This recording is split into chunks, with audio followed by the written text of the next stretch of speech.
What a trip through that boom tube.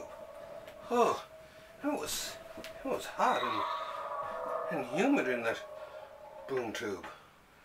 Kind of like that place that's hidden somewhere deep in the bowels of downtown St. John's, in its historic quarter, comes to you.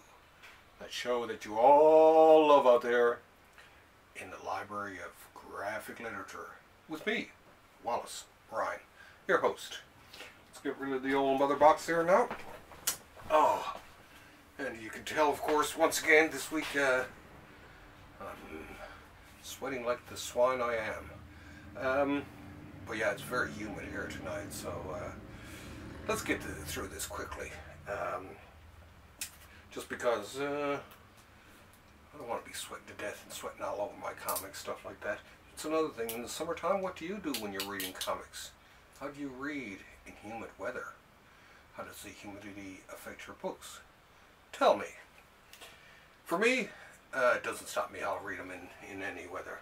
But one thing I will do is I will wash my hands and make sure my hands are clean at least. So yeah, it doesn't really stop me, and I've found myself, my books are so tightly packed. Make a liar on me. For the most part, my books are mostly packed pretty tight together, so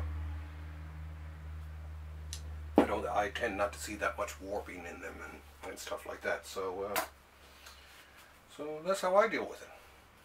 Anyway, out here, like I say, in Newfoundland, it's been very, very warm, but we got our comics on time here. And of course, I have a few books here to share with you, my fine feathered friends. Speaking of fine feathered friends, let's start off with Smiley's Dream Book. Yes, this is from Jeff Smith of Bone, and this really is, I guess, really the first Bone-related material really in years that I can think of. And who doesn't like Bone? Now, I'm not going to show you much of this because it's kind of hard to, if I flip through. It's a short book. It's just a short book with Smiley and talking all about it. And who doesn't love Bone? I'll tell you one thing. When I first seen Bone, when it first came out years ago, or didn't see Bone, but I seen a drawing in an ad in some comic somewhere, whatever. And I could tell just from the way that Bone was drawn that this had to be good. It was just a perfection in it that just screamed from the page, and it was just like, I've got to find this book. Unfortunately, at the time, it took me a while. I think issue 7 was the first issue of Bone I actually read, and I knew as soon as I read it, it was like, Wallace, you nailed it with this one. And it was just a feeling. It was the same feeling I got when I seen The Tick. I knew that was going to be big. So yeah, that's nice little books for any of you. This is from Scholastic. For any of you Bone fans, pick this baby up. Love Bone. Bone rings. Oh, here's another book now from Scholastic. This is King Baby. It's Good to Be the King.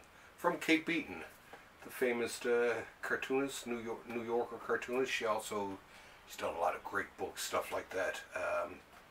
Let's see, Hark a Vagrant, Step Aside Pops. The Princess and the Pony, that's another book I got by her.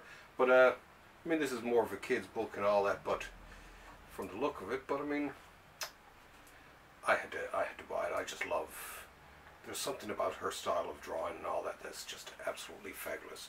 Once again, this is a book that, if I start to show you too much, I'm only gonna show a couple of pages because I don't want to give away what this book is all about, but just have a close look there at it.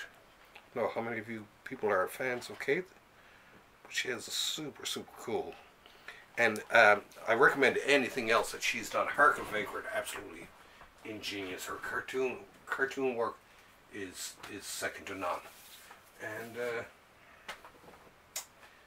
And she's I do believe she's even a Canadian, you know. Let's see there. Yeah, lives in Nova Scotia. Not necessarily Canadian though. Not quite sure about that. But great cartoonist. Great cartoonist. if you ask me, is Kate Beaton a good cartoonist? She is a great cartoonist. So, so pick that book up. Now, what's next in our little stack here? What's next in our little stack here is from the fine folks at Yoe Books, including Craig Yoe. How's it going there, Craig? You hit it out of the park again, this time with da-da-da-da, Super Patriotic Heroes. And, you know, given this day and age and political climate, nothing wrong with a few patriotic heroes, if you know what I mean. Craig, once again, like I say, Craig to me, he's much more than an editor. To me, these are like little exhibitions of comic book work, and Craig is the curator. So they're great. They're like I say, they're books usually with a great theme. This one, of course, Super Patriotic Heroes, and he seems to go and he picks out all the best for that particular subject that he can find, and I love reading them. They're absolutely they're great. My favorite is still the the Strange World of Your Dreams. I think the Kirby one, but this one and there was another one he did about strange superheroes, and he's going to be doing another one of those. Absolutely amazing. So for all you patriotic Americans who are also comic book lovers, or just lovers of democracy, pick up this baby. A hug. Anyway, here, let's take a flip through. And he does a great, so I mean, he has everyone from the American Crusader to the Shield, to Captain Fight. I love some of the names of some of these characters. Oh, Captain Freedom. There's a lot of captains around. I'm assuming because of Captain America. Oh, Commando Yank. That sounds kind of rude. Let's see. Huh? The Fighting Yank. Come on, let's see. Oh, this one's really cool. Great artwork here on this one. This is the Major Victory. Come on, you gotta love the names. But yeah, the artwork. It's Pat Patriot. I know some people. And Super American. Some people aren't big fans of Golden Age work. And when I was a kid, the Eagle. I tend not to be a huge fan myself. But then as I got older and older, there's something about Golden Age comics that's just irresistible. U.S. Jones. There's an innocence to them. There's in some of them, and in some of them, well, at least the EC ones too. There's not a lot of innocence, but there's some kind of cool about them. So and I mean, it's where everything came from. So in terms of comic books, so you gotta love them. And last but not least, not a lot of books this week, but I am going to talk about something, a couple of other books I've picked out here, or actually haven't been picked out. I'll tell you about that in a second. Anyway. Creepy, Volume 26. Yet another great book from Dark Horse Comics. They had taken a bit of a holiday on these, an unannounced holiday, and those of us, especially in my group, who were collecting them, started to worry that, hey, are they not going to finish off the creepy Neri archives? Because they were only within like 4 or 5 books of both of them in terms of finishing them off. And so it gone a while without them, but they're back, and thank God too, because some of these got some beautiful stuff in it. How beautiful? Just you watch. Just you watch. I'll show you beautiful. Throw beautiful right in your face there now. Just you watch. I'm going to show you great comics, and you're going to love them. Or else I'm coming through that camera and get you. Oh, here we go. I'm going to roll this one out here. So yeah. Creepy. So this collects Creepy 123 to 127. So there's not really a lot left to go in this entire series anyway. Some great artists in this particular edition. I don't want to handle it too many because my fingers are very sticky. Everyone from Dan Atkins, El Kayla, let's see, Orlon, Bill Trout, Carmine Infantino, Val Mayrick, Rudy Nebrez, Alex Nino, one of my all-time favorites. Alex. And of course another Alex Toth. Way to go, Alex. And then a bunch of writers. Well, no, Roger McKenzie, Doug Munch, in terms of Bruce Jones, Stephen Grant, Archie Goodwin, Bill DeBay, and so I mean, you know, good range of people. But the reason I'm loving this is because of the inclusion of Alex Nino. Because I talked to a lot of my younger comic book artist friends about some of the older artists that were around when I was a kid growing up and all that, and asked me about some of my influences and the like. And of course, Nino is right up there with him. Now, in terms of let's see if I can find the. I loved eerie and creepy when I was growing up. Of course, I would have to keep them hidden from my parents, because I'm sure that if my parents had found these, I don't know, they would not be as understanding as you know, they were kind of old-fashioned at the time. Probably wouldn't have been as understanding, funny enough, as they would probably be today. But yeah, it wouldn't be. I'm sure that if Mom or Dad had found these, that they would have been taken away. Because I mean, they didn't mind me with, you know, normal comics and all that, but anything with filth or swearing or anything like that. Oh, here we go. Here's Alex Nino here for you. I mean, check out this guy. He had wild design. He had an incredible way of drawing, or has an incredible way of drawing. And to me, he's one of the untold giants of the 1970s. Oh, and Carmine Infantino and Alex Toth. So yeah, absolutely, like I say, absolutely so worth it. I mean, and that's what I loved about the, oh, hey, Kayla there. And that's what I loved about, well, about the Warren Archives, about the eerie and creepy archives and all that. It's a wide range of talent and people involved in it. The great Archie Goodwin, late great Archie Goodwin was involved. I do believe he was editor for a while too. But he wrote a lot of stuff here. I mean, I guess this is the first place I really came across him before seeing him in DC Comics and all that. So, so super cool. Let's see.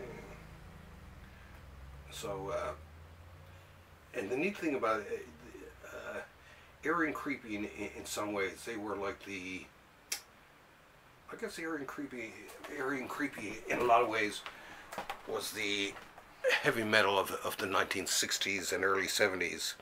Because I mean, they could have a bit of titillating drawing there. They could have partial nudity if they wanted. They could have gory scenes and the like. And of course, eerie and creepy were able to do all these without being bent by the Comics Code Authority, because they were magazines. They were not considered comics, so they could really do what they want. And so, I mean, even before I talked a lot about heavy metal and how that had really changed my life as an artist and all that, but the eerie and creepies and the Vampirellas did a lot too, because before heavy metal came along, they were about the only outlet out there for super creative type of comics. So pick them up. See, if you're like me, lucky to have been collecting these from the start, you got an amazing collection of artwork from just such a wide range of people. And yeah, I can't recommend the creepy and the eerie archives enough. I actually have all the Vampirella ones because they're finished, and oh, And the Rook. They're putting out the Rook. That was the other one. I knew there was something else out there. And Blazing Combat, their ill-fated war comic.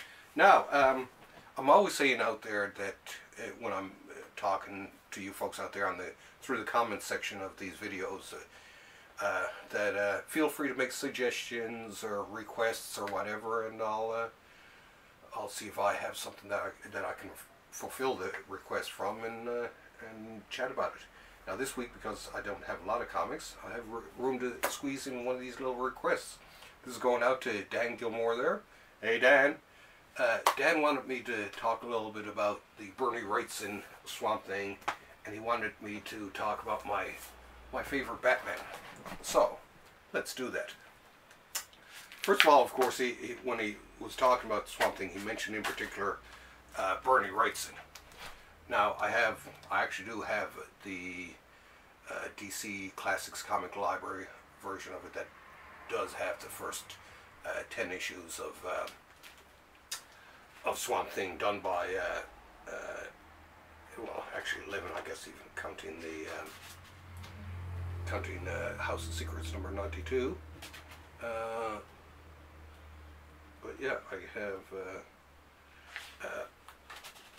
But besides this also goes right on up to. What does it go on up to? Well, it goes right on up to. Well, it goes up to Saga the Swamp Thing number 19, the sort of second series. So this covers, like I say, not only Wrightson's run on the comic, but it also contains Nestor Redondo's run on it, which I'm a huge, almost just as much a fan as I am of Berni's. But Berni's still is, to me, the ultimate in the Swamp Thing. Although, you know, the Alan Moore stuff isn't too shabby in and of itself. But myself and my comic book friend Jerry, who I'm always talking about, we loved Berni Wrightson. We loved his shadow work and just the whole gothic feel to his work and all that. And of course, I collected it, and I went back and I got the issues that I was missing, and always, like I say, absolutely loved Wrightson's Swamp Thing. For any of you out there who haven't had the pleasure of reading it, you got to get out there and find it. This is one of my favorite pages. This is, they were always arriving in some town and being taken advantage of. This I always remember this here. Hang on a sec. This page here. Check that out. Now there, that's a werewolf now, isn't it? Clockwork Horror. But like I say, and even Batman, an appearance by Batman. Oh, and there's I think this is the last. Oh no, this isn't the last one. And this is one of my favorites too, The Stalker from Beyond. I do believe this was his last. And a lot of this is actually done, you can tell there's a fair amount of this is actually done by Kaluta along with him. And then we came along to the Nestor Redondo run. Now, of course, he was no Berni Wrightson, but he just had a beauty in his own artwork, and he drew it in a really cool style. I think he did a great job. I really loved his Swamp Thing. Beautifully drawn. And then we go into, pass that into the Tom Yates era and all that, and like I say, some of that stuff is pretty good in and of itself, but to me, my favorite was still in that first volume of Swamp Thing. There you go. And this, of course, led right into Alan Moore's run from here, which, what I like about Alan Moore was that he took it and he just took it in a whole different new direction. I mean, the whole thing of the Swamp Thing not being Alec Holland, but a plant that thought it was Alec Holland. At the time when I read it, that just blew my mind. Okay, last but not least, because I am sweating here, is my favorite Batman story, of course. Now, of course, there'll be some people who say, oh no, this is not the best, all this, but this is about my favorite Batman story. So I'm a huge Batman fan.